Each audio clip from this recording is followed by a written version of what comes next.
Hello everyone, good evening. आज चाहिँ हामीले डिनरमा भेज मोमो बनाउँदैछौँ हो। हेर्नुहोस् है, यो मेरो साथीले बनाउँदैछ हो। यहाँ चाहिँ म छु है बनाउने चाहिँ नि। म पनि छु नि यहाँ। मैले बनाएको हेर्नुहोस् कस्तो लाग्यो। दुईजनामा कसको चाहिँ राम्रो छ लु भनिदिनुहोस् त साथीहरू। तेरो अलिक सानो सानो भएछ।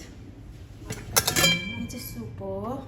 अन्त यो चाहिँ अहिले पकाएको छैन, बनाइसकेर चाहिँ एकैचोटि हाल्नुपर्छ नि त हो। हुन्छ, अहिले पाकिसकेर देखाउँछु नि तपाईँहरूलाई ल। हाम्रो यो टेस्टी हुन्छ, कस्तो टेस्टी हुन्छ। एकछिन हालेको मनपर्छ हौ, तर मलाई त म त यस्तो मनपर्छ मोमो। डाल्डा हालेको मनपर्छ फेरि मलाई रिफाइन भन्दा।